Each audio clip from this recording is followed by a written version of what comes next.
a lot of people looking at taking out Salah for Saka, and I can't justify that. That shocks me to the core. Is the Premier League fixed?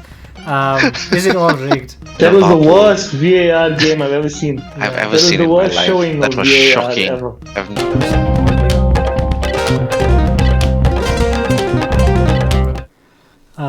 Hey guys, welcome to episode 6. This week we're looking at fantasy football and game week. What was game week 5? Yeah. Interesting one. And game week 5 recap wasn't too bad. I'm still not up in the table, but getting there slowly. Yeah, well, you beat all of us. Before we get into the episode, if you guys are liking the content, we go live on Kick every week, mostly Monday to Thursday, one of the days, but mostly been Wednesday. Today's a Monday. And if you're watching this on YouTube, not the live stream, but give us a subscribe and a like, and tell us in the comments what works, what doesn't work. We always appreciate the feedback. But we'll get into it, and we'll start off with our meme of the week. This is something I want to talk about. We have a picture of Martinez with his amazing defensive antics. The main focus I want to talk about is VAR, and it's not really fantasy related, it's just football related. But as a football fan, I just want to ask you guys, what are your thoughts on VAR? What are your thoughts on VAR for this weekend? Like 2 minutes into the Liverpool game, I thought Semenyo scored, and I was gutted because I knew you had him in your team, Bilal. I even messaged you guys. And then seconds later, it was ruled out, and I was like, okay, it's good we have this technology. It's important to have this technology. So, yeah, that was one of the things that stayed with me. But, I feel this is something that can go on, and with every passing game, every passing moment in every passing game, your opinions will just change. But for me personally, as long as Liverpool are winning, I don't really mind what else is going on around me. I'm personally not a fan of VAR, so I'm taking the old school approach of, to be honest, with all the mistakes that come off the back of VAR and all the bad decisions that come off the back of it, I feel like there were less issues previously before VAR. There were issues here and there, I guess, in big moments, but if there's still going to be issues, and this thing isn't really solving what it's effectively been brought in to solve. So I'd rather enjoy the goals that go into the net and there's no offside flag that goes up, and then you enjoy the celebration because it can't be changed. So like the old school footballer in me still says that if it isn't adding as much value as it was supposed to, what's the point? I don't know. I personally don't like it. Particularly, nothing to do with Liverpool. Like to be honest, I think VAR has worked well for Liverpool. It works well for some teams because Liverpool play a very high defensive line, so they get they play for that offside, and it works well for them, which is lovely. I'm going back to I think it was Nottingham Forest last season. They had 3 clear penalties that were all not given, clear as daylight. Yeah. And then it started hitting in my head, the conspiracies. Is the Premier League fixed? Is it all rigged? And I still think it is rigged. It's called Liverpool for a reason. I think it's rigged. And this makes it easier to rig it for some strange reason. Yeah. It feels like it's just because it's so blatant. At least you can judge other issues on human error, right? But this is blatant. Yeah, I prefer Fergie bribing the referees as the conspiracy theory to this any day. Just to talk some of the points. So I don't know if you guys caught the West Ham Chelsea game. Yeah, I think there was a clear pull on Somerville in the box. Yes, that was a shocking one. Clear as daylight, and it was just not given. That was shocking. This Martinez one we have on screen, I really don't care about it, but I think it is very reckless challenge. But there's been a few like this, and so I remember there was a Bissouma one last season that was given, and didn't touch the play or anything, but straight red. I don't think it was against Liverpool. I think it was against one of the promoted teams last season. Yeah, I remember Luton. That though. It was Luton. Yeah. We were 1-0 up. He got a red card, and then I remember holding on to my seat for the rest of that game match because Luton were dominating like crazy. But there's been a lot of those that have been given in the previous seasons. Yeah. And I mean, they haven't really changed the two-footed tackle rule, right, in the rule book recently. So I don't know. It becomes debatable, but I mean, the whole point of VAR is that if you endangering an opponent, well, you assume that's football rule. If you're endangering an opponent, that's going to be a red card because it's reckless, whether you touch him or not. And I thought it was a red card. I thought it should have been a red card. And the next one was the Arsenal City game. A lot of contention Shocking. points. Yeah, I feel both sides. I don't know. What did you guys think of the Trossard red card? Firstly, I wasn't Very surprised, harsh. to be honest. very harsh, I wasn't. Yeah, it was harsh, but the thing is, I've seen the results or the way the referees have been over the past few games. And I mean, it's just been like it wasn't even as bad from the start of the season, but the way they've been dishing out yellow cards like crazy, especially if you look at the North London derby last week. Like there were players getting yellow cards left, right, and center. So, I mean, and for really silly things. I think where the contention's coming in because Arsenal had the issue with the Rice red card in the Brighton game where he also kicked the ball away and got a second yellow. Yeah. The issue was that João Pedro did something previously, or someone did something in that game previously and didn't get booked. Yeah. The same thing they said in the City game last night, where I think Doku kicked the ball away. As blatant, Yeah. if not even worse, like a much more Yeah. slower time. Because Trossard was still on the momentum. Correct. I mean, you feel like he could have just cleared the ball, but I think he kicked the ball effectively into nowhere. When logically you think if the referee didn't blow, he would have probably run into the Passed it, space yeah. there. So So I get why they were given, and I completely understand the. If they say the rule is you kick the ball away, you get yellow carded, fine, but be consistent, and that's where the issue is probably coming in this thing where. And VAR can't intervene on a yellow, right? Yeah, Yeah. so that's not a Makes it more VAR complicated. issue. yeah, it's just poor. It becomes very officiating, I think. complicated. But Yeah. to be honest, Yeah. I even feel the Arsenal goal. I think it was the second goal, Gabriel's goal. I don't know. I feel Yeah, like no, keeper, that's a foul on the keeper. it's a foul. The on thing is, keeper, yeah. the thing is, there's been instances also in the league this season. So I know Vicario had the same issue a couple of games ago where he was blocked off and the ref didn't give the foul. Yeah. But on Edison he didn't. But I think there were a couple of other instances. I can't remember which games it was where, I mean, the guys barely touched the keeper. Keeper went down and the ref blew the whistle. So I mean, I think they're trying to protect the keepers less this season. That's what it looks like. Yeah, which is fine. But I mean, there's certain blatant ones where you can see Martinelli's pushing back into him effectively and not giving him a chance to get to the ball. I mean, because the thing is, if the keeper puts his hand up and pushes the player, it's a penalty, right? So I mean, Yeah. how do you win in that circumstance, which is becoming very complicated? I- I think I- the rules have become very I complicated. think the way to win it is simple: is to overprotect the keepers. I think Yeah. then people will stop going up to the keeper. Correct. I think as it stands, I think that's more beneficial to the game and it flows better and your corners are better overall. Because if you block the keeper out, he can't get to the ball. He's ineffective. It's basically if your defender loses it, it's up to the It's attacker to miss The or attacker to score. put it in, 100%. Because the keeper's out of the game effectively, which Yeah. I mean, I don't think it's good for the spirit of the game in general. That's the thing. What you thought about the Haaland ball throw? Oh, that was so great! And did you see the Haaland ball throw was amazing. I'm surprised they didn't do anything because it could have been a yellow card offense, I think, but obviously VR won't intervene on something like that. And the best one was the Arteta telling Arteta at the end of the game to be humble. That was hilarious. Yeah. He's become a proper villain, which is quite entertaining. Yeah, I thought he should have been. Just the way he looks, his whole persona. It's His quite cool. demeanor, But yeah. I was shocked to see him score so early. I mean, it was. I just didn't. I had a feeling from the start. No, he's not scoring today. They're gonna play their low block. It's gonna work. We're gonna get a nice 0-0, and then everything just went haywire. What It a was game really it was! poor defending, but it was really poor defending Yeah. by I also Arsenal. thought Gabriel, Actually shocking. because I think the Partey was tracking him. Partey Yeah. tracked Bernardo Silva, so Gabriel didn't have to go. But Gabriel had so much time to play him offside and just didn't. Yeah. Like he had him in It front of was- him, and Yeah. that's Savinho is the one who played the pass, right? Yes, he played the pass. He held it so long, like he was like waiting. Like Gabriel should have just stepped. That time to step up. Yeah. Yeah, he had time to step up. Yeah, we can look at the results. We can continue discussing the Arsenal City game if you guys want, Yeah. because that was, I think, who do you guys felt deserved that game?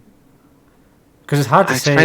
I find it very hard to say because like some of the officiating was so dodgy in the game that I think the red card also really spoiled the game, right? That's the And thing. Yeah. I think I mean even that goal that they conceded, the second one for Arsenal to go ahead, I was a little bit disappointed at the officiating because it effectively gave Arsenal a reason to sit back and defend for the rest of the game. That's all it did. Because, at any point in time, if they were going to take the lead, they were going to just sit 10 men behind the ball and let City have it in that space, which was kind of like a bit of. But I mean, it's been the Arteta move recently where sit in the low block, especially without Odegaard there, because he doesn't feel he's got the creativity to play out from the midfield or from the back. It was unfortunate. I mean, as much as City had all of their chances, I mean, it was almost impossible to penetrate Arsenal when they played that. What was the formation? The 6-3. Yeah, and I guess also Saka That was going fair. off. I liked it. Yeah. I mean, I liked it. I feel like he had his plan. That's what he wanted to do, and I think going down to 10 men, you realize in hindsight that a point was good enough. It wasn't a 2 points lost; it was a point gain, even though they conceded right at the end and stuff like that. Yeah, Even the first goal, if you look at the first goal, it was a great strike, but the Walker was out of position. Something could have yeah, that happened was there with not that goal right. being disallowed. Yeah. It should have was been disallowed, in interesting. my I mean, opinion. I wouldn't. In my opinion, it I should would have been like to disallowed. see such a great goal being disallowed personally. And also, if Walker hadn't been arguing with the referee, the whistle went in time, he could have gotten back into position. I So don't think I was that's. happy Yeah, that they allowed the goal. I don't know. Everyone disagreed there. Like everyone had their own opinion there, but I don't know. I just feel like that was very fair. no, I don't think so. I think you can't summon a player to have a conversation with him, tell your team to calm down. He's telling the team to calm down as he's moving back, and then not give the defensive team time to reset. I don't think it's. But maybe it's also me just playing as a defender in my short, unprofessional career, saying that I would probably require the time just to settle, and then obviously then you can play from there. But I mean, I don't know. I feel it's okay. Makes Another dodgy sense. moment. But I didn't see the thing in real time. But I guess like it was just quick play from Arsenal. You can always say like if Walker's summoned, there's someone out of position. The rest of the team needs to be aware of that and be guarding. Like normally they have a player just blocking the ball sometimes. But And they didn't do all of that Yeah. 100%. That's the it is still usual. a bit. It's not the best sportsmanship as well from Arsenal, but to be honest, Arsenal don't seem the best. They don't. They're not. They're not the team. best sportsmanship. Yeah, Yeah. They don't believe in that stuff. ATM. Under Arteta, they're a little bit and that's what I mean with all the red cards happening at the moment. Like I feel a lot of it has been deserved recently because of their it's their previous behavior also catching up with them. I Yeah. think so. I think they're paying the price. Everyone for needs trying to be a make little bit sure like that I just need to make sure that everyone knows you're a Spurs fan and then listen to speak about Arsenal. No, it's painful to watch. I mean, I'm always an appreciator of good football, right? I mean, Arsenal back in the day, free flowing, very entertaining team to watch. This Arsenal team, I mean, there's absolutely no interest. I mean, I'm not the biggest fans of Liverpool because I mean every time we play Liverpool we go and we get tonked by them consistently. So I have reservations, but I mean it's still a good footballing team to watch most of the time, even under Klopp. But I mean this Arsenal team, it's actually shocking. Obviously, I'm being a little bit overbiased, but it's not nice to watch. It's not nice football to watch. Yeah, it's almost It's Tony Pulis with a Spanish accent, in my opinion. I like that one. Yeah, I do think they have a bit more flair than Stoke, but no, I think you have to praise him in the sense defensively. He's really got them Yeah. well drilled, and they use their flair players and like Saka and sometimes Martinelli. They do have that quality that gets them that one step further. So I respect the way they play, and I think it's good. I also don't particularly like to watch it, basically. Yeah. But But I think their biggest problem at the moment is they don't have a solution for their left wing at the moment, which is unfortunate. it's still everything usually comes down through Saka on the right hand side. On the left side, it's like between Martinelli and Trossard, I feel like don't have much. I'm hoping Sterling probably has a good impact on that side. Then Yeah. probably balance the team out a little bit more and maybe get them playing a little bit better. And maybe when Odegaard's fit again, then they probably look a little bit better I on think the ball. he's beautiful to watch. He's like, it's nice to watch him. Without him, not too keen to watch Arsenal. That's true. We can have a chat, like start off from the games that kicked off first. So Chelsea, West Ham, and shocking result. I was surprised. I was very Um, surprised. But Chelsea looked really good. Also, West Ham looked really bad. I feel like West Ham are gonna do this. They're gonna win a game and they're gonna lose 3-4-0. Win a game, lose 3-4-0. Under this manager, it seems like they fall asleep. And you know what's been coming out, all of those David Moyes quotes from last season, telling the West Ham fans they haven't had it as good and all that stuff. So I've been seeing some of that content on Twitter recently, but I don't think they've been playing really well, to be honest. They've looked like their midfield looks just so slow. Unable to. I think that Guido Rodriguez and Edson Alvarez are struggling there, two men. Yeah, So, they don't look particularly strong in the midfield, and the defense was asleep. Two of those Yeah. three goals, they were just caught napping. But we can talk about Jackson. Scored twice. He's also in the team of the week, which we'll put up a bit later. Numbers are promising for him. It's looking good. But in my heart, I'm not a believer, but he's say proving that. me wrong. He's say proving me wrong. Yeah, also looking more like less likely to have a West Ham defender like the goalkeeper or Yeah. or any of the attacking players really not really looking good. Next was Villa versus Wolves, and Rogers got 2 assists for the first Player. time. What a player, lad. What a player. 3 bonus points as well.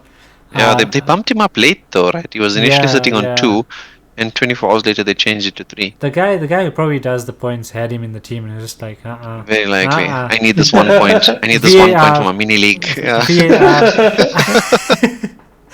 That killed me. I'm the only one here without him. But fair play. Like, it's been coming. 5.2 now. Watkins got on the score sheet. So I feel like my Isak and Muniz Was a also great got in. move. Yeah. Yeah, Maybe for the long term. I think it's worth it. I think Watkins is a solid, really solid move for the longer term. Duran got on the score sheet as well. It's Yeah. also to note he's on fire at the moment. The third time off the bench, I think, in a row. Yeah, 3 in a row. Yeah. And Konza has always been on my watch list for quite a while, but I mean nothing too excited about it because as much as he got the goal, I don't even think Villa's kept a clean sheet so far this season, so that's been putting me off slightly. yeah, And it's a fair point to note. Martinez was a really good goalkeeper the last 2 seasons, and he came in at a cheaper price point this season. I think last season he started at 5.5. He was 5 this season. But yeah, I'm also not. I think. I wonder if Villa will get it right. Yeah, I wonder if they'll get it right eventually, just in terms of keeping the door locked at the back. The fact that they started off a bit on the slow side, and the fact that they have Champions League, I don't think it's going to be a good season for them long term. Perhaps. I think I don't know. Duran coming on form might just be the one. Like, he's looking really good. Yeah, he's a game changer for them every time he comes off the bench. So maybe I guess we'll wait and see. But I'm Yeah. not. I Wolves have are bad. Watkins. Yeah, Wolves are not looking good. Fulham versus Newcastle, also a shocking result. I was surprised. I was quite surprised. I thought Newcastle would put a better fight up, but Yeah, that's the thing. Newcastle have, like, it's not shocking in the terms of, like, if you were to watch football from the start of the season, this season Yes. alone, you'd think like Newcastle a terrible team. And to be honest, Fulham, again, like we said, I just got the highlights, but Traore looks amazing. Smith Rowe Yes. is looking clinical. He's looking confident. He's when he gets a his chance, old takes Arsenal a shot. form when he was playing a lot. Yeah, even Iwobi is surprisingly doing really well for them. And Jimenez looks amazing. And Razeen pointed him out Yeah. last week, and I haven't mentioned there, like that's the player I should have went for. Actually, he looked His finish was amazing. He looks really good. Because of 2 goals in 2 games, he's gonna be on. It's quite nailed, yeah. Yeah, I think it's and quite nailed. he may be on penalties. We don't know, but he may be on penalties. Yeah, I don't know who's the other He penalty just taker in. silenced our Vardy Calvert-Lewin Yeah. debate, didn't he? Yeah, pretty much. That is spot on. Yeah, well, that's the next game to talk about, Leicester vs Everton. I did not catch it. To be honest, I didn't even catch the highlights. Me too. It didn't seem worth it at all. It didn't seem worth it at all. I even when I was noting the commentary and that, it didn't sound like anybody was pleased with it. It was kind of like Singapore GP vibes. But yawns. Ndiaye seems like quite a decent option. I know I've always followed him since I think he at Sheffield United or somewhere in the championship. So I think he's a really good player. I'm hoping he can be consistent for them because I just like the way he plays football, to be honest, rather than anything else. I'll need to watch more of Leicester. He's the Everton player. Sorry, I don't even know. Everton, yeah, from Everton. I need to watch But more. I mean, that game was sad. A 1-1 with Calvert-Lewin and Vardy doing absolutely nothing. I think this Mavi Didi guy scored 2 games in a row, though, right, for Leicester? Yeah, I think so. I think he scored last His week minutes as well. are a problem. He's not that's playing true. the full 90. Yeah, he scored in both games. So Razeen, we can get your opinion on this Liverpool vs Bournemouth. What did you think of the game? Very good game. Good comeback. Bounced back after that defeat in the last game. I think it's what we expected. Could have scored many more goals. Much more goals we could have put. But I mean, we'll take it. Darwin Núñez, what a strike. Did you see that goal, guys? really good. I didn't expect it. When you say we could have scored more goals, I missed the game, just got the highlights. But who did Salah miss a lot? Did everybody miss a lot? Salah got unlucky. He got unlucky on a few occasions, but yeah, it wasn't. I wouldn't say it was many missed opportunities. I think we also took it a little bit easy. And I was actually watching the game with a friend, and I told him, "You can see we're not Bayern Munich at 3-0 up. We play a different ball game. We're not trying to score 9. We'd rather be happy without 3 and walk away." Yeah. Okay. It's good to know. We're gonna speak about Salah a lot this episode, so I just wanted to get your opinion on this game in particular. But I think with Liverpool also, the squad depth isn't there, right?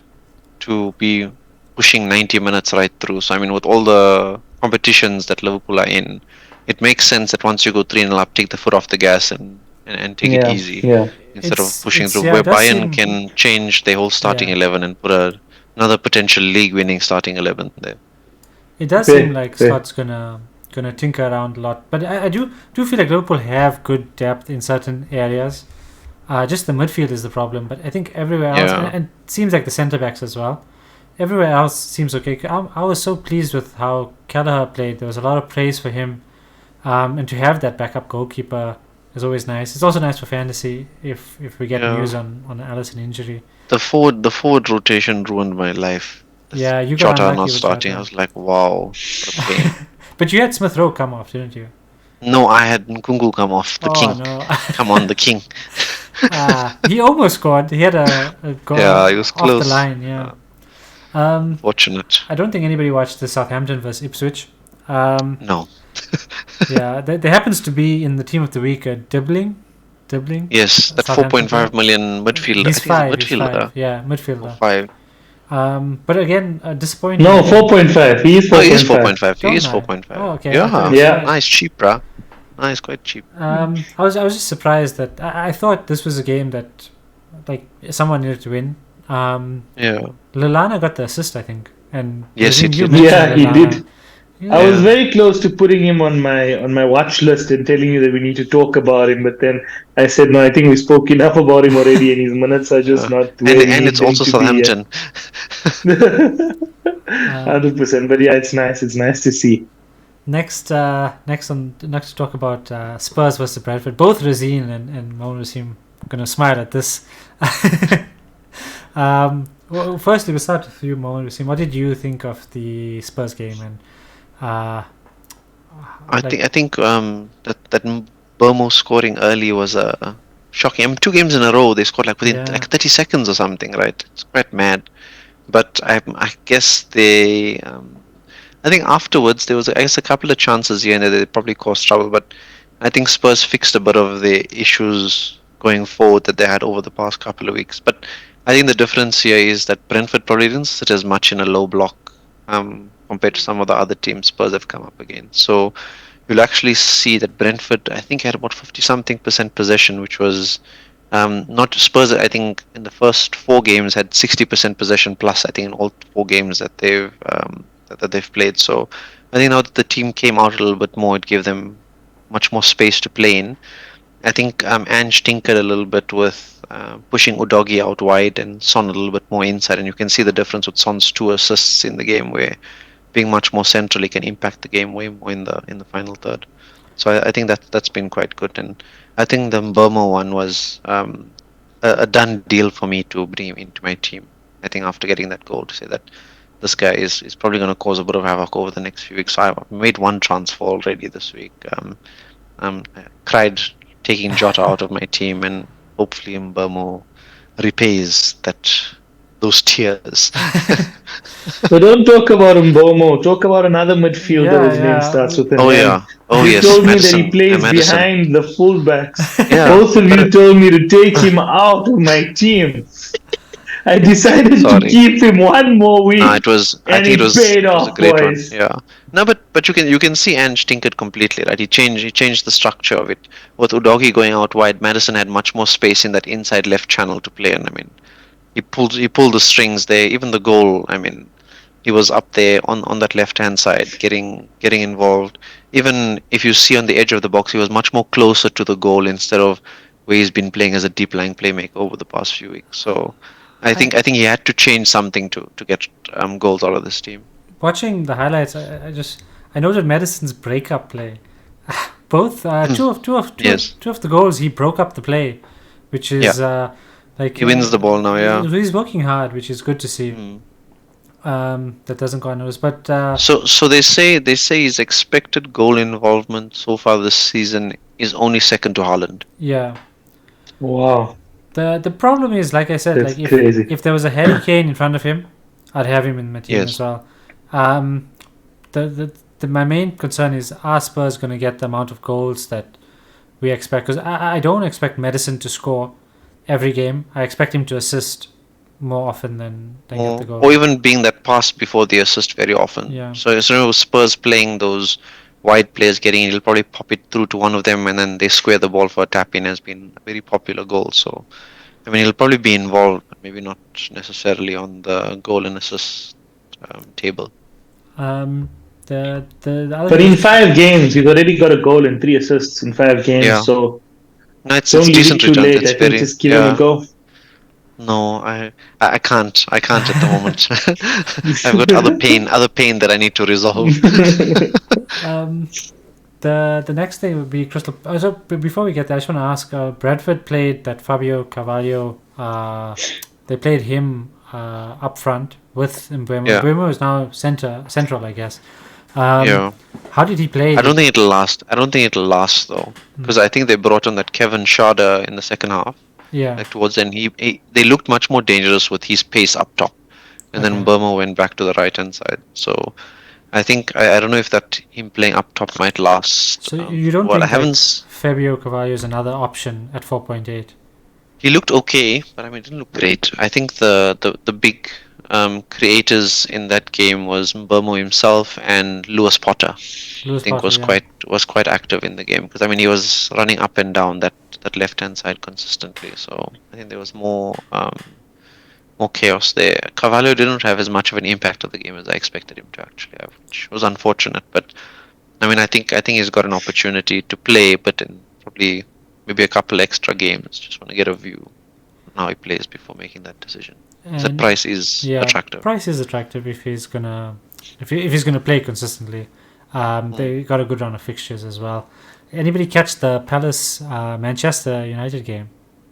I watched a lot of it, but I spent, I guess, a lot of more time on my phone instead of actually watching the game. It wasn't as entertaining as I expected it to be. I thought it might be a little bbit more exciting than what it was, but I think Palace were a little bit more solid defensively. I think now they've got more of a settled back 3, back 5 type of structure, which was nice. That Mateta going off at halftime really ruined my mood. So I think Didn't even bother looking at the TV in the second half, to be honest. But United looked okay. But I mean, Xerxes, I don't think he's cutting it at the moment. I was surprised he dropped Rashford. Yeah, that was a Um, big talking point that he did play but Ahmad and yeah, Garnacho.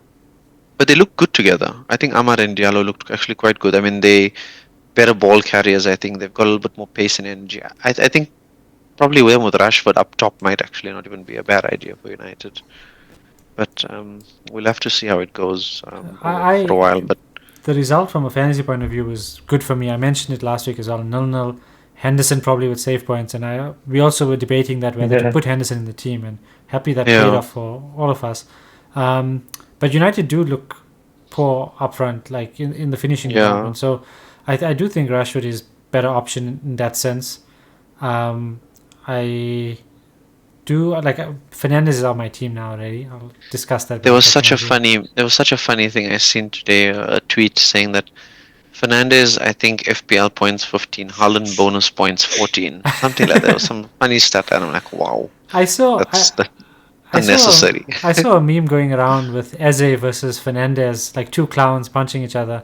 But I felt that was too harsh because they're both good players. Like it's not, they're not performing in fantasy, but that's fantasy. They're still performing for their teams.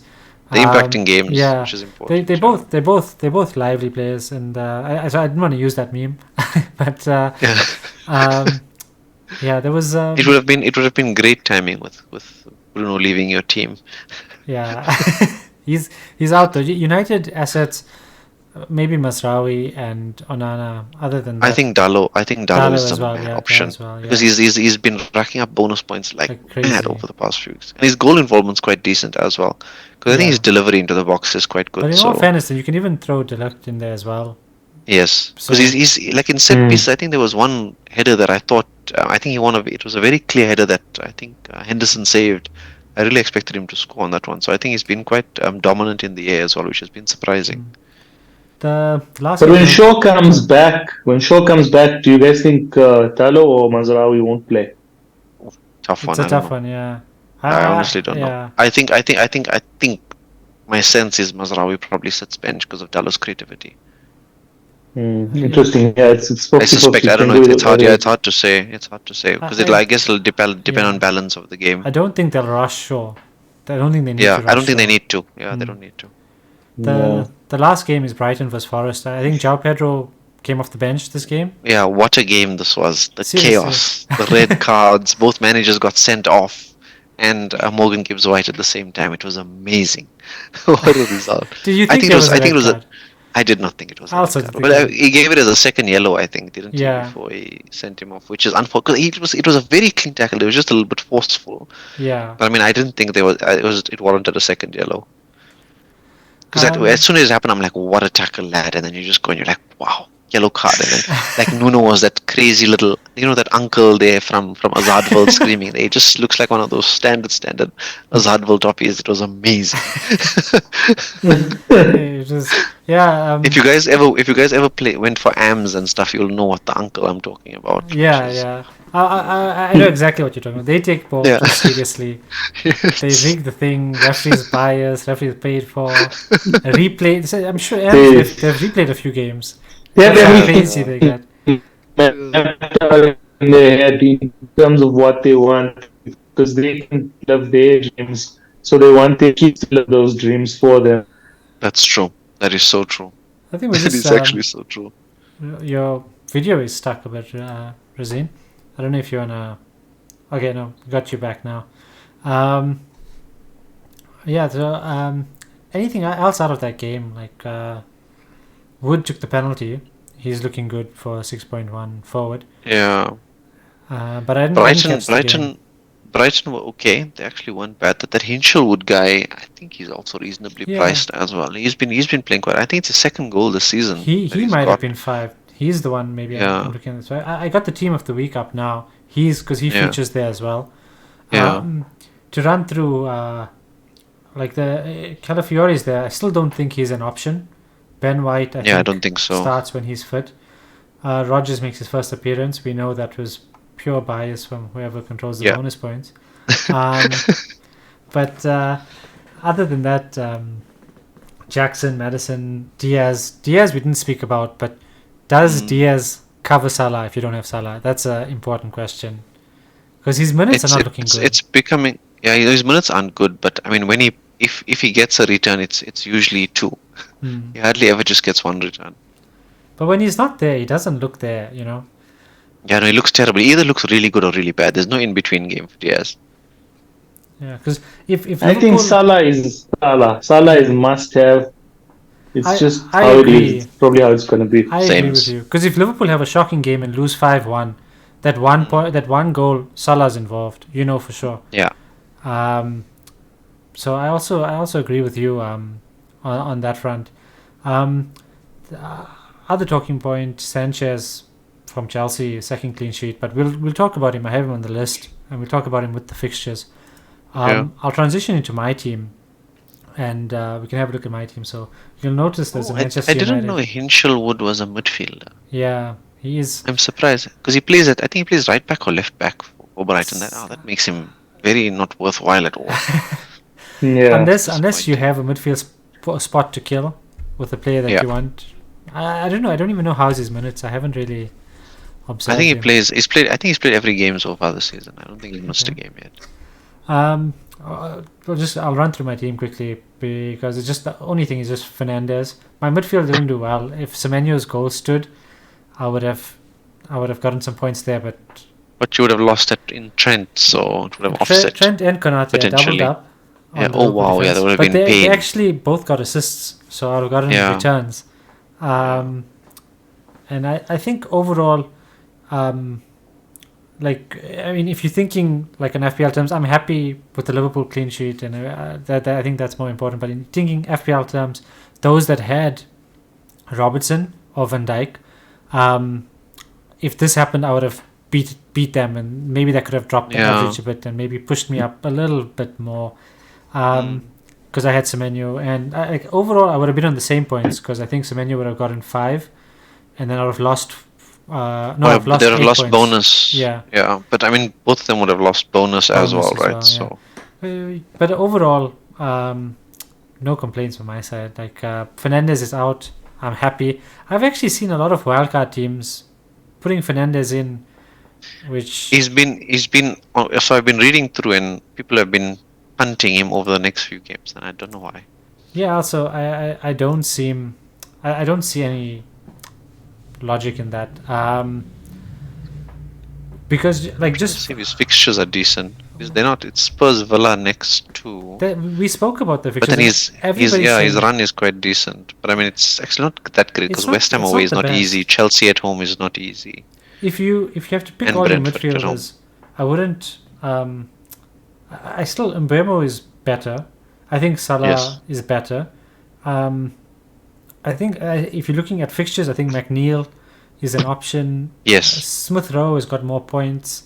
Rodgers is cheaper. It's just I there's so much better places to use those funds elsewhere if you really want to. I think that's fair. Have you made your transfer yet, Bilal? I made my transfer. Fernandes is out and Mbeumo's in already. That's set. Nice. I want to change goalkeepers. I want to take Hall out. I want to take Winks out. I want to take Barco out.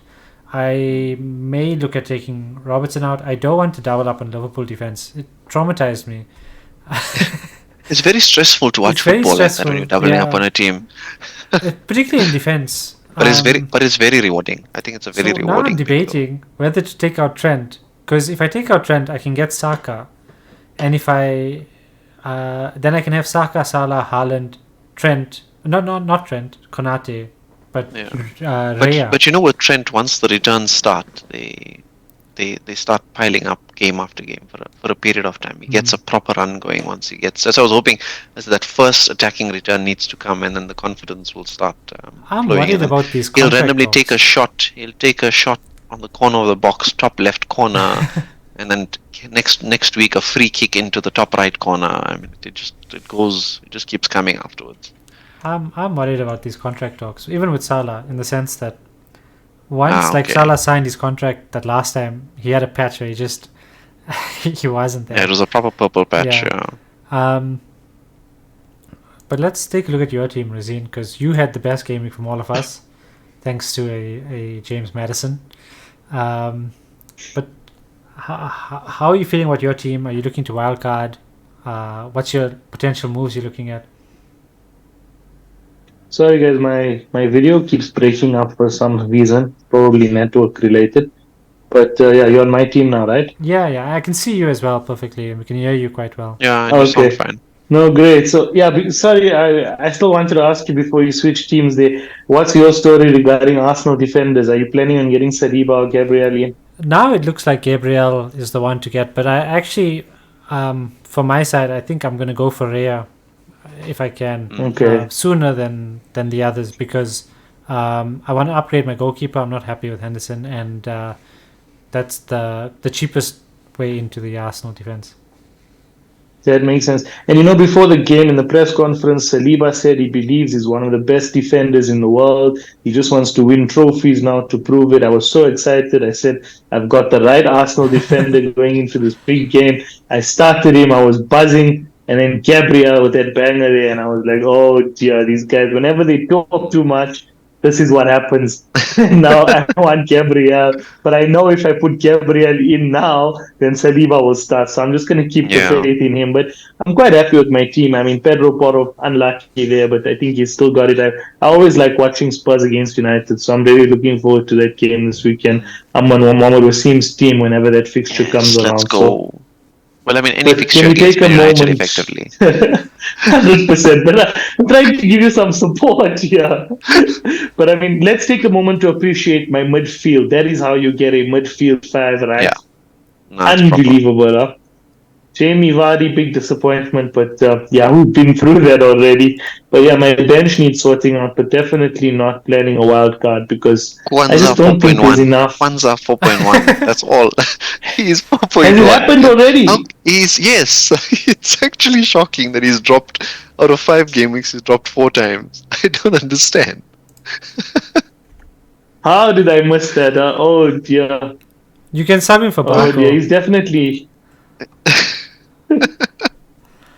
Now, This is a huge your options are still the disappointment, same. You're still going to go for 4.0 Ipswich defender. Yeah. Greaves or Davis. Just pick your poison. Davis No, is so 4.5. I have Oh wow, okay. I have Just 3 Greaves million then. in the bank now. I have 3 million in the bank. I was gonna upgrade Fraser to a third striker, probably Wood or maybe Calvert Lewin.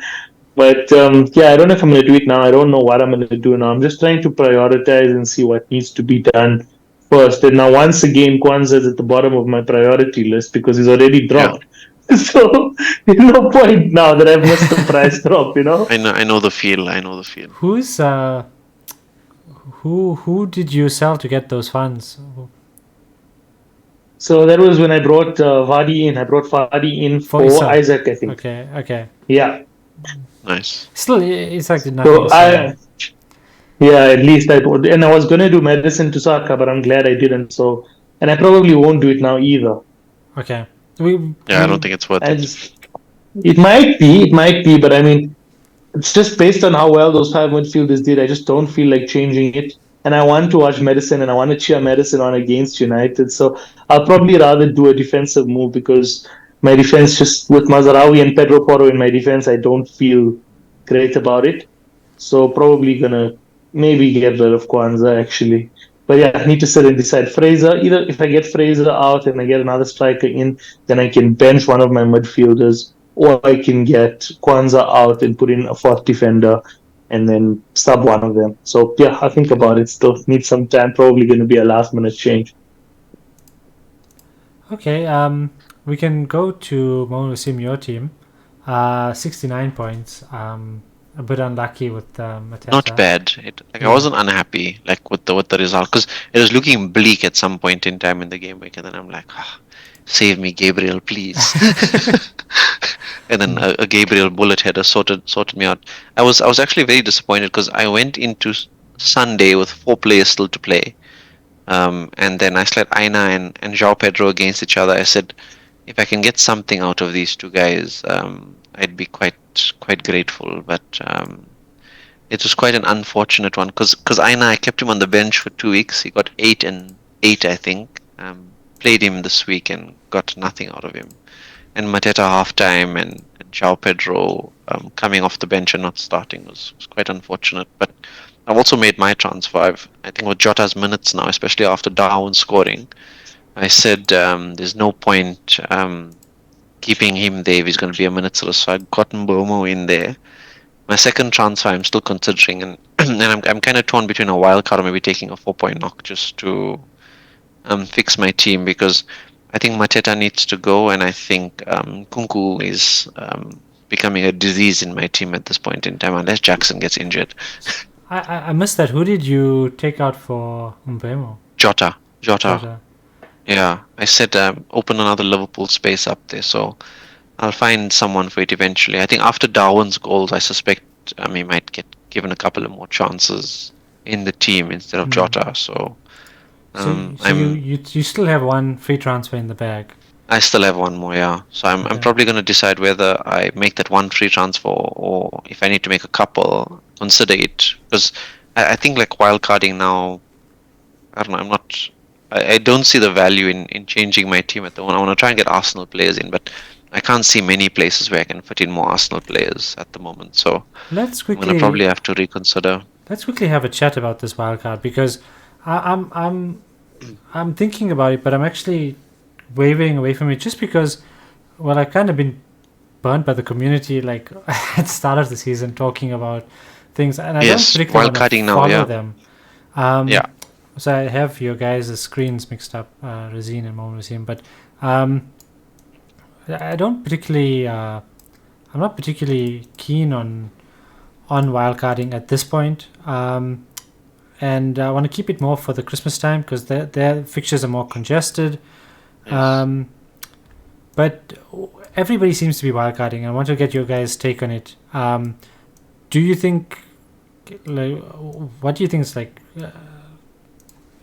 initiating all of this? Is it purely fixtures that people are looking at? Are people? I think so. Because there's people that are doing decently well that are considering it. So I think there's decent fixture swings now, and I think the other decent fixture swing a lot of people are punting is game week 12. So around those 2 weeks, and I think game week 12 is also around the last international break for the year before the fun starts. I think around November, December. So I think those have primarily been the views, and I see like a lot of people looking at taking out Salah for Saka, and I can't justify that. That shocks me to the core, and that's why I've been put off looking at some wildcard teams. I don't think you can go without Salah for the next few, because his fixtures also look great. It's really silly, but I think they're trying to cover him with Diaz, and I can't see that working. Yeah, it's a bit of a strange one. Razeen, have you seen any of the wildcard drafts? Are you looking at envy, or are you looking at bewilderment like me and Mohammed Razeen? It's a bit of that, because I was watching a little bit of Andy from Let's Talk FPL earlier, and I just couldn't believe that he said he's more likely to have Bruno Fernandes in his team than Watkins. And then I was thinking about your team, Bilal, because you just took Bruno out and you have Watkins in your team.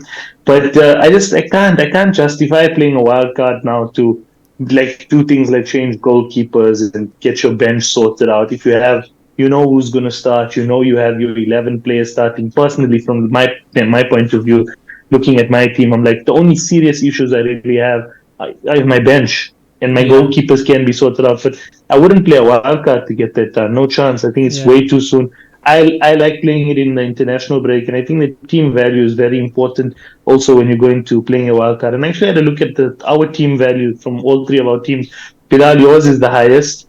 And then even though I have Kwanzaa, mine is second, and then it's yours, Mohammed Waseem. So if you do decide to play a wild card, if you decide to play a wild card, then just watch that. But thankfully, all our team values are above 100 and stuff. Yeah, but price changes haven't been great this season. I mean, they haven't. Like they've hardly been players moving up 0.2. Yeah, and I mean hardly any players have been moving up 0.2 in a game week. Your only bet is going to be on players that are getting out of your team before they drop, and I think that's where you're going to see value in. Yeah, I don't. But I mean, there was like. Yeah, I don't really like the system how it works. It's based on influx and efflux. I don't know. Maybe it should be based on performance and points. Probably. So not too happy with it in that sense. And even like someone like Kwanzaa who who's went down so far so quickly because of efflux. I don't think it should be like that. I think if a player's not playing, and there should be like a stopgap, like something, because if you're stuck with him, it really ruins your team. Correct. But it makes it They fun. You force need you to keep an eye on these things and stuff. If you don't keep an eye on it or you miss it, the way I missed Kwanzaa this week, for example, you pay the price. Whereas if you keep an eye and you know he's going to go down from 4.5 to 4.4 and you get it right on that day the way you did, Bilal, you end up reaping the rewards from it. Now you've got Yeah. Konate in your team. I think it's all about the more time you put in, the more focused you are, the more consistent you are, the better you do. And that's fair enough. I But just last season I didn't really look at team value much, to be honest. I just played on game weeks. I mean, I made most of my transfers late in the week, and my team value still went up reasonably decently, but obviously not as good as I guess some of the other teams that were in and around me at the time. But I mean, I think you can get away and still do well as long as you, I guess, trust the right players and the right fixtures and form. I think. I think using a free transfer or taking a knock is punishment enough. Yeah. To see a price drop on top of that is a bit harsh. Like, I don't know, that's my personal opinion, because when I started playing the game, there was no such thing as price rises and price drops. Wow. Yeah, so I said old school. But let's go into a few players, and we'll start off with Luis Diaz. He's the one that I think Razeen, did you flag him? Initially, I think, but I think we covered most of him now. We spoke a lot about him when we were talking about the Liverpool game. So I don't really have much to ask or much to add. I don't know if you guys have anything to say. But I think basically we've covered that he probably not cover for Salah. Nobody ever is, and nobody ever will be, right? Yeah. The other thing to note is just he's got 7.9, so he's gotten up 0.4 rise. So if you had him, great for your team. Wolves away, Crystal Palace away, Chelsea at home, Arsenal away, Brighton at home, Fulham at home. So it's not the easiest, but it's not easy. It's not the worst. Like, I think Wolves, Palace, Chelsea are reasonably okay. After that gets a bit tough. Just something to take note of. The next player, but the minutes could be a problem because you don't know if he's going to play in the Champions League, if he's going to play in the Carabao Cup, for instance. It's all about what Slot wants to do. So I think more than fixtures, it's about game time. And even when he is starting, he's probably going to be chalked off on the 60, 70-minute mark. Yeah. And Cody Gakpo is looking to play in that position as well. And he's also good. And he's looking bright. Yeah. He played very well in Champions League. The next player to look at is Dominic Solanke. Mohammed Waseem, you mentioned him. We can just look. I'll go through his fixtures. United away looks good. Brighton away looks good. West Ham at home looks good. Palace away looks good. Villa at home looks good. Ipswich at home, like they've all got potential to concede. Yeah. Yeah.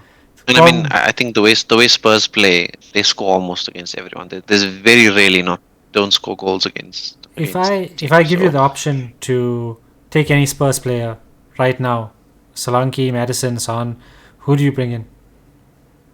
Oh, that's a tough one. I'd probably still lean towards Son, to be honest, because you know Son's more nailed within the team at the moment, and he'd be involved in everything.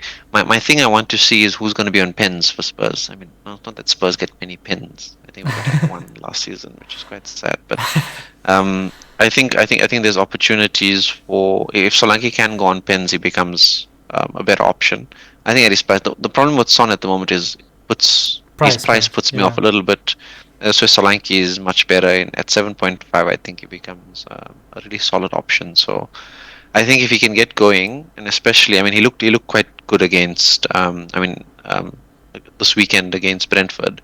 And I mean, because he's running around, he's putting the tackles in, winning the ball back in very dangerous areas, and getting into the box. So I mean, it's hard. We haven't had a player. And if I look at last season, where we've had shots spill around the box, someone tapping it in, like how he did this week. We haven't had that kind of player the whole of last season. Did he play the 90?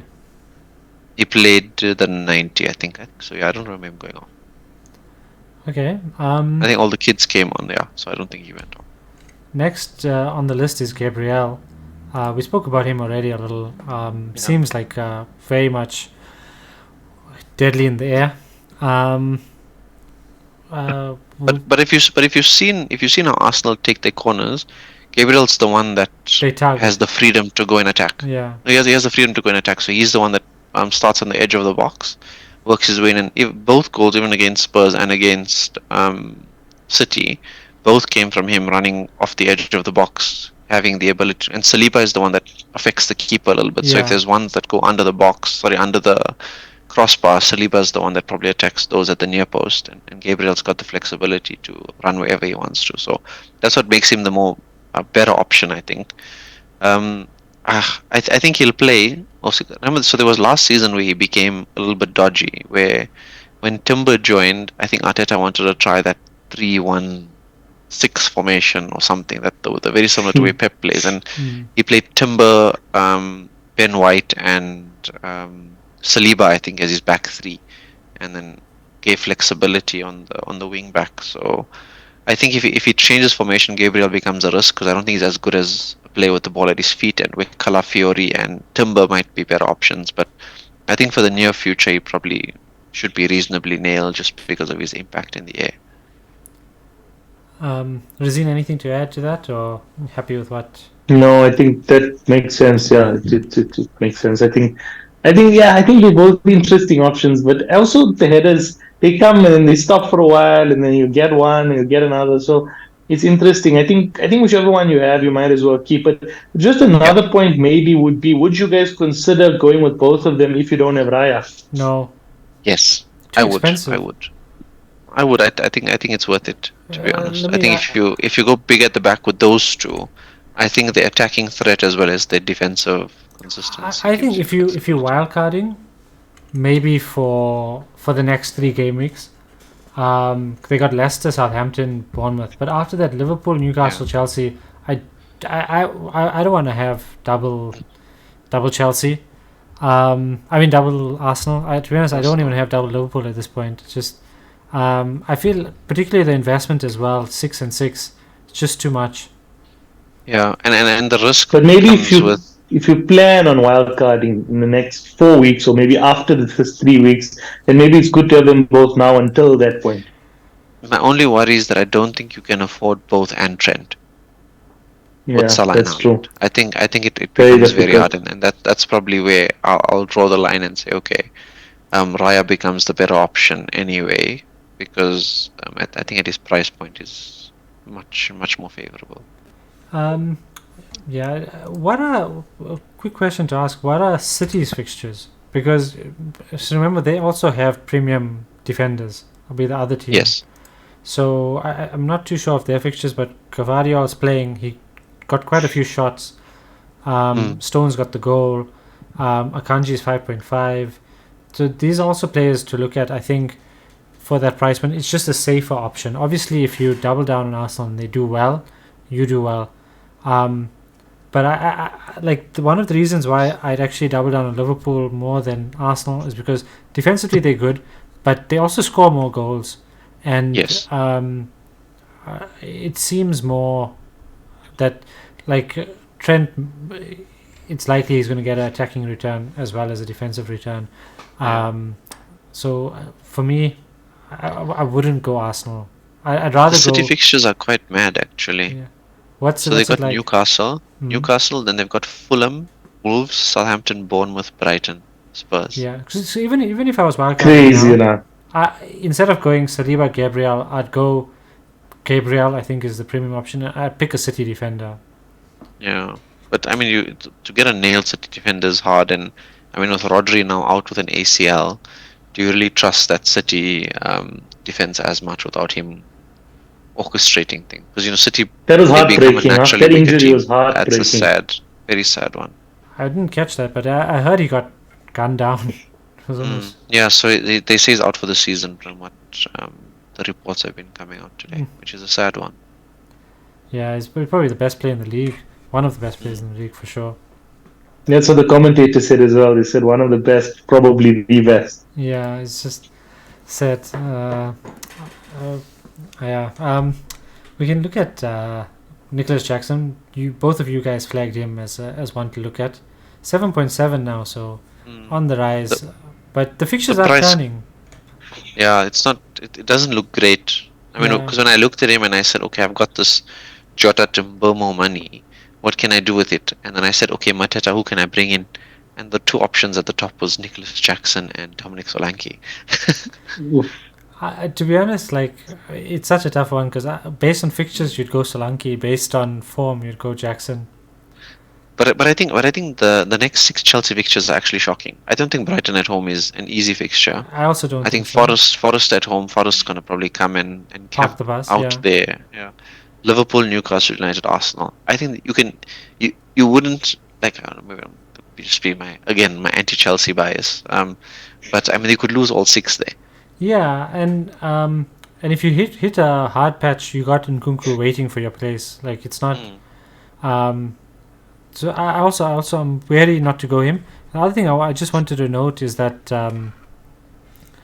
with these fixtures, like I see a lot of wildcard teams putting Palmer in their team, and I'm also a bit shocked about that. With these fixtures, Brighton are a good team. Forest, we know it's very well structured. Liverpool, tough. Newcastle, not on form. United, not on form. But they both teams that you'd be scared of. You don't want to underestimate. And they turn up against Chelsea, right? They're Yeah. teams that would usually turn up against Chelsea. And Arsenal, derby, but Arsenal are very much in form. So I don't know. This wildcard thing is stumping me. I don't know why so many people are on the wildcard train. But Palmer, I mean, if you take a little bit of him last season, there was no team that effectively could stop him. I mean, he could score goals or impact games against anyone. So I think that's what also made him. Viable That makes option. him very a decent option for a lot of these guys. I guess. And also, if you think Chelsea, you just know that he's probably going to be the one to get a goal if there is a goal. So it's just about if you want Chelsea covered, then he's the best. But at the current price point, it just doesn't make sense now. And to be honest, they're playing well, right? I mean, they're much more better to watch this season compared to when they were to last season under Yeah. Pochettino. And Definitely. So, I mean, they're creating much more chances. I mean, defensively they still look just okay, but I mean they're causing havoc to teams. They're surprising me more than I expected because I think this guy's he sorted the drama out of the 3,000 players in the squad and said, okay, this is my team that I'm going to work with, and shun the rest of them from the squad. Yeah. Next we have a player me and Waseem are raving about, but Razeen seems to be delusional about, James Maddison. No, it's fine. We spoke about him. I literally just put him there because I wanted to have a good go at Mohammed Waseem, but I did it earlier, so we can skip past it now. I think 7.5. We've mentioned the fixtures for Spurs already. I think it's worth a look at it. Again, if you are carding or if you're trying to get Fernandes out your team, but I've already made the move. But maybe if we did the podcast a day earlier, I would have changed your mind. Changed my mind. The next player to talk about would be Brian Mbeumo. We don't need to spend a lot of time on him. The same fact is that I've already brought him in my team. We spoke about him quite a bit. Fixtures look great. West Ham at home, West Ham look lost. Wolves at home, Wolves look lost. United away, United look lost. Ipswich at home, Ipswich look lost. Fulham away, Fulham probably the best team they're versing. But they could look lost on a day as well. So I mean, they've got opportunities to be very lost. So a lot of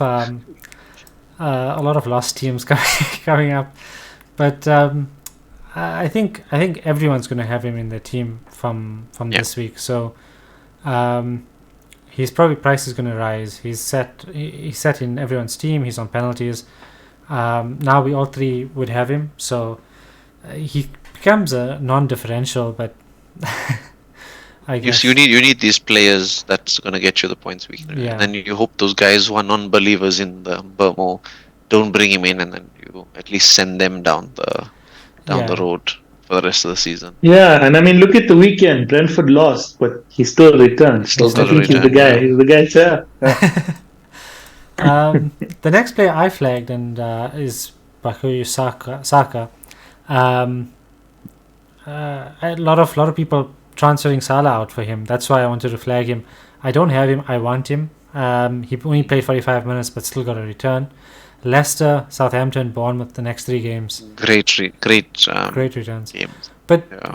do you think, like, we've already answered the question that it's not, he's not a replacement for Salah, and obviously if you can get him, do you think he's the type of player to get more than 1 return per game? Because he's been consistent, but he hasn't been prolific. I think so. I think he can get a goal and assist consistently, but I think Salah can get more than a goal assist every game. To Yeah, be honest, But do you And I see him mean, scoring like, a your hat trick confidence. anytime that's the soon? thing. No, you That's the don't. question. That And you also- don't. You won't have confidence to captain him over Salah, right? I mean, like if Yeah. Salah's there, you'll captain any day of the week. But if you see Saka there, you'll question whether he'd be a great captain for the game. I think he's worth Mm. to captain Saka in the sense that he's consistent. Yeah. Like if, for instance, if Liverpool playing City, Saka's much better captain than what I you think can have. I think I'm just gonna default captain Haaland for the rest of the season. I'm not gonna think twice. Like, I'm literally just gonna set and forget my captain every week. But okay, if you're looking at Saka, you've seen the fixtures. We spoke about Spurs fixtures. We spoke about Chelsea's fixtures. If you have the option of 10.5 in the bank, Saka, Palmer, Son, who do you take? Saka, hands down, Saka, Saka. easy. So, yeah, it's not for me. I won't even think. The main thing is, I think Arsenal are so good on set pieces as well that, and he takes so many of their set pieces. You know, there's almost there's a high likelihood of them getting a goal through a set piece. Plus his impact on the game. I mean, if you see anything that happens through Arsenal, it goes down that right side. But the only worry is Odegaard not being there. So that combination between Odegaard, Saka, and Ben White on that right hand side isn't as much prevalent as it, I guess, was in previous seasons. So there might be a gap there. But I mean, to be honest, he's returned, I think, in every game so far this season. So Yeah. It's I mean, been there's great. yeah. But you're unlikely to be in that dilemma where you have 10.5 in the bank and you're deciding which of them to put in. You're more likely to have a dilemma where you have Salah and Haaland in your team, and now you have to either decide between getting Saka in with a cheap defender or getting Trent in with a cheap midfielder, and then you're probably getting Trent. Am I But right or but no? there's been a lot of drafts that have Palmer instead, and I think Saka's an easy option instead of Palmer in those Yeah, drafts there's a because lot of teams that those have drafts Palmer. have Haaland, Trent, and Salah, I think, in them. So Yeah. adding Saka instead of Palmer, I think I think it's the better option, to be honest. Okay. Do you think it's worth it to do Saka to Salah just for 3 games and then bring him back? I can't sleep at night knowing Salah's not in my PL team. Like, I mean, I know those first few weeks were very stressful for me. I have not gotten the value of bringing Salah in as yet, but I think it's very stressful the way Liverpool play, because I mean it's not as if Salah's like not involved in games. If he's not getting a return, it's probably due to a bit of bad luck here and there. It's not Yeah. like He he's hit the not post involved in twice games. in a game. I Yeah, mean, in the Champions League, I mean he's there. I mean you can't look past him at the moment. Yeah. Last player just to run it through is Robert Sanchez. I flagged him. We spoke about Chelsea. Their fixtures are turning. That's the only downside to Yeah. it. But he's been on form. I think No, he's playing well. if you're looking for 4.5, now he's 4.6. But if you're looking in that price range for a goalkeeper, he's probably the one to go for. 'Cause it's still a great team he's playing for. At that price point, it's just a easy entry. But not going to him soon. But I'll definitely still keep an eye on him for the upcoming fixtures. Yeah, But do you think now maybe Chelsea based do a on- madness. Maybe they do a madness Maybe. because they play. I think under Maresca they play good ball. I mean, as much as you look at the quality of their centre backs, at the moment, I don't think it's great quality in the back line. But I mean, they're still keeping the clean sheets.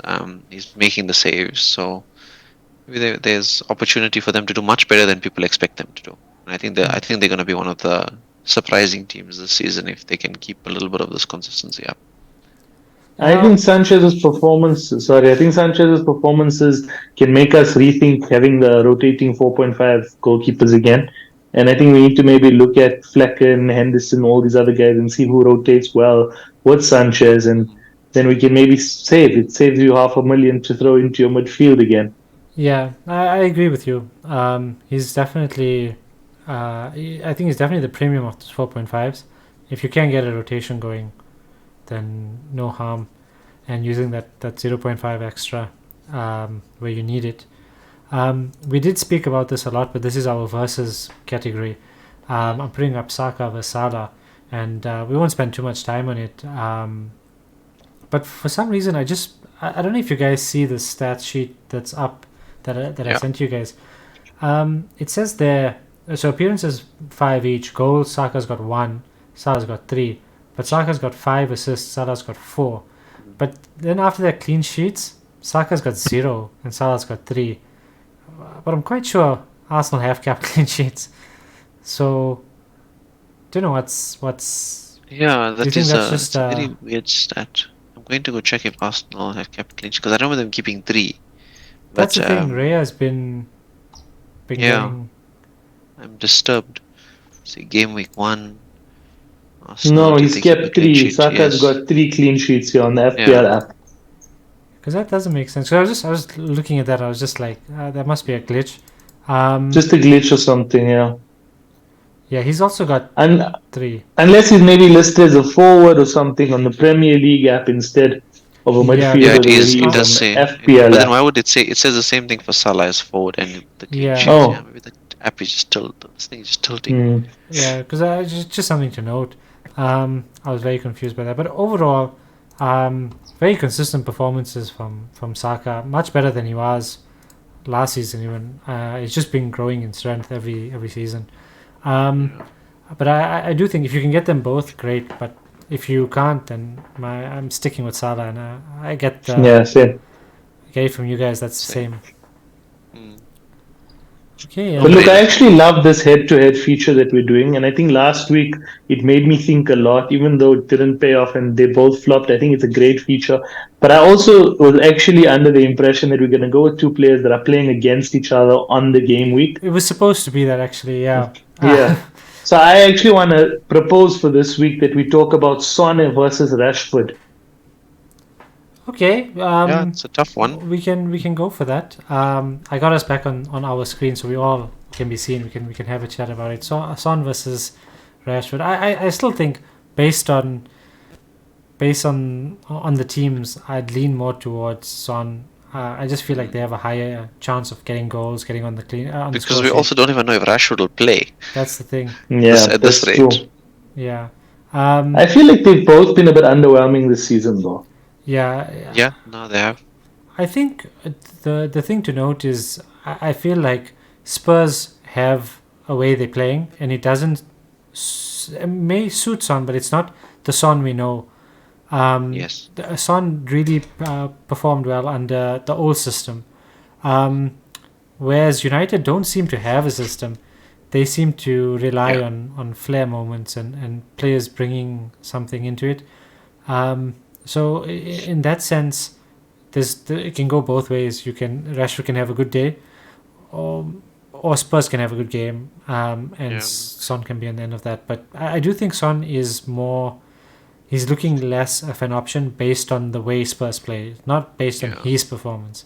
And I think, But I think maybe with this tactical tweak that Ange has pulled in a little bit over this past game, I think it might see Son's involvement a little bit better. So I always seen Son inside forward off the left, best position. As much as he plays really well, I guess as a striker, I think with that central target there to collect balls and then knock it off to him, I think that's easily comfortably his best position. So I think with him playing a little bit more central, if he can get close to Solanke, I think he'll get a crazy amount of goals. That's where I'll see the difference. But I mean, if he keeps coming deep to collect the ball or keeps playing out wide, I don't see him impacting the game as much. Okay, interesting. Looking forward to it, though. Very, very excited for Yeah, that it'll game. be I a good really game. am. I think it'll be a good game. Oh no, I don't have actually the last thing. I don't actually have the fixtures up. Let me get that up, and then we can run through the fixtures, and then that'll be the. There's some tasty encounters this week. Quite decent games that could throw some surprises up. I really plan on watching more football this weekend. It's been busy couple of weeks, but this weekend I want to watch as many games as possible, see a little bit of all the teams. But I'm most excited about this Spurs United game. Looking forward to it very much. Yeah, we'll run through it quickly. Newcastle vs City is the early kickoff on Saturday. Yeah, Um, that Nice it has the potential to be chaotic. And I hope it is. Yeah, For Liverpool's sake, I hope it is. It'll be a good watch. St James Park always has that atmosphere. Yeah, it's the atmosphere. Plus, I feel like City don't really do that well against Newcastle. I don't know if it's just in my head or results have shown this, but there's like always the potential upset there. But the question here is Haaland captain. Always. Early game. After they Early collected. game press. Oh my God. Mahatma Gandhi said that. Saturday 1:30. You don't see Never me. back the early kickoff. Nah. Salah against Wolves. Done. Never back the early kickoff. Yeah, so it is something to consider. To be honest, I'm going Haaland. I think it's the right thing to do. It's the right thing to do. Yeah, Mahatma Gandhi won't stop this one. Bilal, I want you to captain Semenyo, Bilal. I want you to go with Semenyo on Monday Night Football. You won't go wrong. That man is going to cause chaos. Trust me. I get unlucky with Monday night fixtures. I just get unlucky with Monday night fixtures. Same, me too. Same. But I think I'm captaining Haaland. That's in my head. I have that. Arsenal versus Leicester. I think it's gonna be an easy walk in the park for Arsenal. To be honest, Leicester don't look great. Do you think Leicester get on the score sheet? No. Party. No, I don't think so. And Brentford versus West Ham. That seems a reasonably interesting game. It could be better than expected, to be honest. If West Ham Hopefully turn West Ham up, wake up. Yeah, if West Ham turn up, hopefully they I think they can take it. But Brentford are so consistent. It's just And they're looking solid. They do look solid. I mean, they shipped 3 this week, but I think they're more solid than they've appeared to be. It's unfortunate Wissa is injured because they look really good with him. Brighton versus Chelsea. That'll be a good game to watch. I feel like this has nice game. I think this has draw written all over it. I don't know why. I hope not. I think like Brighton's But like 2-2 draw or something. Yeah, it has draw written all over it. I think like João Pedro to step up. It's more hope than anything else, but I'm hoping for João Pedro to do the business. And Everton Palace. Oh, man. Hopefully Palace do some magic there. Eze with nothing and Mateta coming off the bench. If he doesn't start with a hat-trick, I'll sleep well at night. Everton losing, always fun to watch. I have the feeling that Everton are going to lose. This could be the game they cause the upset. I mean, they will lose. They got to draw this weekend. Maybe they. Their defense is maybe they bounce back now. The defense is just too bad. It's terrible. It's not as that they're really getting bad. unlucky. It's that they are really conceding cheap and easy goals consistently. They're giving away easy. Who's their 4.3 million defender? A lot of people are talking about him in wildcard drafts. I think Mikalenko went down. Mikalenko. I think he's currently injured, but he'll be back in a week or two. Stay away from Everton defense. Man, it's not worth it. Doesn't make any sense. Really bad. As long as Michael Keane plays, I would not put an Everton. No, look at their fixtures though. But it's they Everton. But if they do hypothetically bounce back this week, right, with a win, for instance, at home, they then got. After Newcastle, they've got Ipswich, Fulham, Southampton, all in a row. I'm not a believer. Yeah. I think you get an attacker because they look like they can score goals. They just don't look like Plus 4.3 million. And even is Keane back in the team? He's 4 million. Plays, he's 4, and he scored. And he's the problem. In my opinion. Yeah, I feel like if you want to go cheap, you go cheap. Don't go 4.3 just because he's a fullback. Rather go Keane. But don't even go. Because Keane can score a goal in the opposition, but he can also score own goals too, which is the scary part. So what I'm just saying is that fifth midfielder, because I really need to get rid of Kwanzaa now. I still think there's better options. Ipswich got good fixtures, same. And Same. I just think there's better options. Yeah, but who knows? We told you about medicine last week, and and I mean, don't take our word for it. I mean, you'd really rather have an Ipswich defender than an Everton defender? Yeah. Yes. You must remember, They look more solid. Bournemouth scored 3 goals in 5 minutes, I think, and it looked like Against Everton Yeah. stopped playing football. It looked like someone took away the controller and put it on the side, and there were just players Yeah. walking around, like AI walking around. It was just it was so aimless defending. I've never seen something like that in my life, and that happened twice. It's not like it happened once. Yeah. No, It's it's two it's games. bad. Yeah, Quite bad. It's FC 25 week, by the way, so we got to talk about FIFA. I'm glad you said that about the controller. It just makes me a bit excited about the new FIFA every year. I've been playing for like 17, 18 years. The excitement isn't the same as it used to be back in primary school, but I mean, I'll still take it. Looking forward to it nonetheless. I haven't played FIFA in so long, and my Zen has been so good. My I was just really bad at the game, so I didn't I never bother. was good, but I used to love playing Ultimate Team.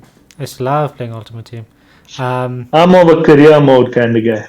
Yeah, I'm just. Nice. But now, since FIFA's gone, I'm a much happier person. Good Um, man. Good man. yeah. But Forest Fulham, that'll be the next game. It'll be a good game, I think. Yeah. I still But think could Forest could be edge it. boring. Yeah, it could be boring though. Yeah, Gibbs White's out. Hmm. Do you? I guess I have to play Smith Rowe, but if you have the option, like I have Smith Rowe and Robertson both, I guess you play Robertson. But Smith Rowe, I'm not too keen to play him against Forest at home, but I'll have to. Wolves versus Liverpool. I think Liverpool are gonna smash them. If they score anything less than 5, I'll be sad. And this is 5 without trying. Probably Like as 3 much as 0 5 again. It's without. I'm better, saying 5 without better to trying. predict 3 now. Yeah. Yeah, I guess we hopeful. I got double up Liverpool defense still, so I just hope they keep a clean sheet. Fingers crossed for you then. Ipswich versus Villa. Look, it's never easy going to Molineux. It's not gonna be the atmosphere at Molineux, evening games especially. I love that ground. I love watching Wolves at that ground traditionally. Not gonna be maybe as easy. I mean, I won't be. Maybe they finally come up and put up a fight here against us. I know they're not in form, but don't be surprised. You've seen what Forest did to us last weekend. Yeah, they have the potential to score, but I think if we score 2, game over already. Did Yeah. Wolves beat Liverpool last season They did, in I a think. game? But maybe 2 seasons ago. Oh. I remember Juan Yeah, scoring against massive. us. But it's been a while actually since Yeah. they beat us. Ipswich versus Villa. I think Villa should hopefully turn up. I think it actually could be a good game for an upset. Maybe Duran doesn't come on and score a goal, and Villa get lose one of their first games in a while. But I mean, I think they've got Carabao Cup this week, so they'll probably rest a lot of players and then keep the guys fit for the week after. I think they should see that one through easily, quite comfortably actually. I do enjoy watching them play. I think they got a really good midfield. Onana. Yeah. They don't excite me that much, but Onana and Tillemans I enjoy watching. Yeah, they're a very solid team to watch. Watkins Very frustrates me as a player. He just misses and he's too many chances. Yeah, it's too just many chances. so frustrating. I just don't like watching. That hat trick is coming. The hat trick is coming. It's just gonna get him No, going. it will come eventually. Yeah, because I mean he gets a lot of chances. It just depends on his day whether he feels clinical or not.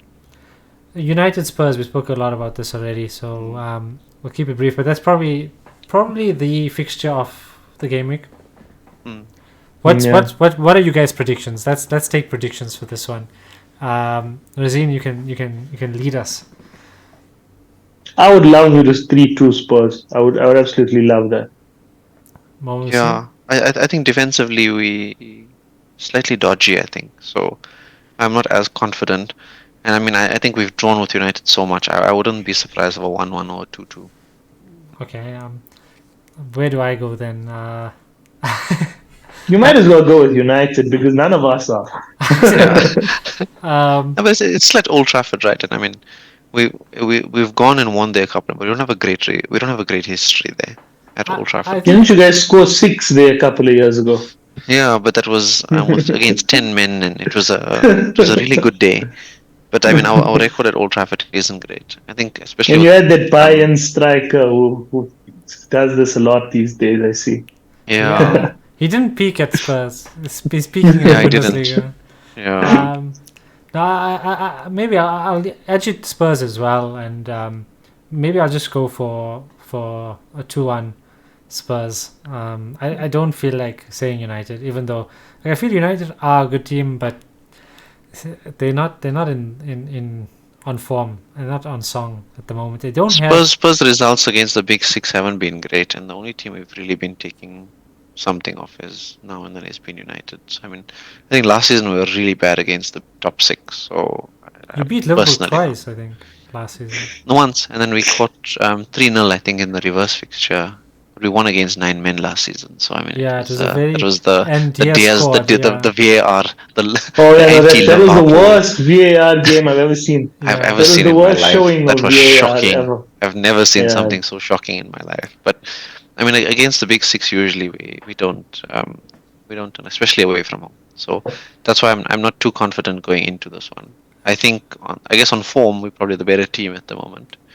But but I mean, it's off the back of one game. We've been shit from batches, so it's been bad from previous the games before. So I'm hoping the guys turn up, to be honest, and it can be one of those enjoyable weekend games. I want some Manchester United fans in the comments section and soon on the stream as well. I just want to hear from them. It'll be nice to have them when they win, because then when they lose, we can absolutely have a go at them, you know? We'll get one on. We'll get one on. We know enough. We've had that pain under That's true. Ferguson. Yeah, no, there's no shortage of them, that's for sure. Last game of the season, Bournemouth vs Southampton. Another season of the This season. Monday night football at last. I've been waiting for that. Yeah, I'm probably not going to watch this game. Why? I like the Monday night game. I like a I Monday love usually Monday do, night football, but the Bournemouth specific Southampton doesn't fixture. interest me, man. Semenyo, At do all. it for me, guys. Do it for Yeah. me. Yeah. Maybe I need to bring in someone from that game for as my transfer this week, just so that I can look forward to it, because I absolutely love Monday night football. Don't you have a defender? Don't do I? Bournemouth Southampton. I don't think anyone's got Who's a your Southampton. Who's your Southampton defender? Oh, he's got Howard Bellis. He does Yeah, have it. man. You don't Oh, I You've do. got Oh, Howard right. Bellis, bro. Where am I going to start him now? You got You Oh, must. dear. You must now. Monday night. you got skin in the But- game. You got skin in But the he game. played, he played Pedro Porro 9 on the minutes bench. 2 games ago, so I'm not sure if Perfect. I think Perfect. he started against Ipswich. Will he start again? He's going to Maybe. equal the points of Porro 1. So he's not going to lose anything. Oof.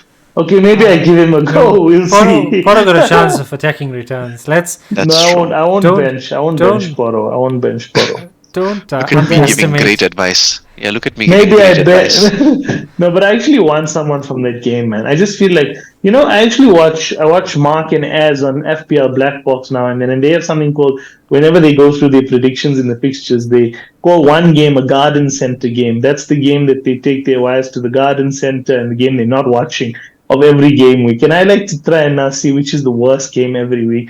And I don't know, I'm stuck between Monday night's game and perhaps the Ipswich game. What do you guys think? I think the Forest Fulham game might be one. There's There's going to be some contenders here.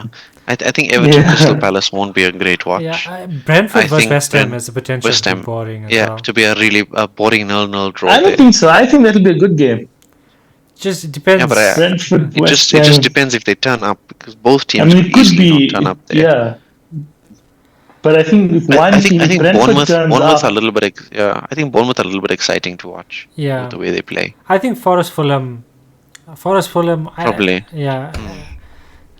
I think Just that's because of I think Nuno. that's, Just yeah. because, and plus Nuno is going to be in the stands also, so plays red cards. So shame.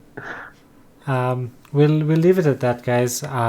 Thanks for joining me for another episode. If anybody has made it to the end of the stream, leave us a few comments and tell us how it was. And if you made it to the end of the video watching it on YouTube, please remember to leave a like and a subscribe if you haven't as yet. We and appreciate the support. share as well. Always Spread share, the yeah. word. Thanks, guys. We'll catch up next week. Cheers for now.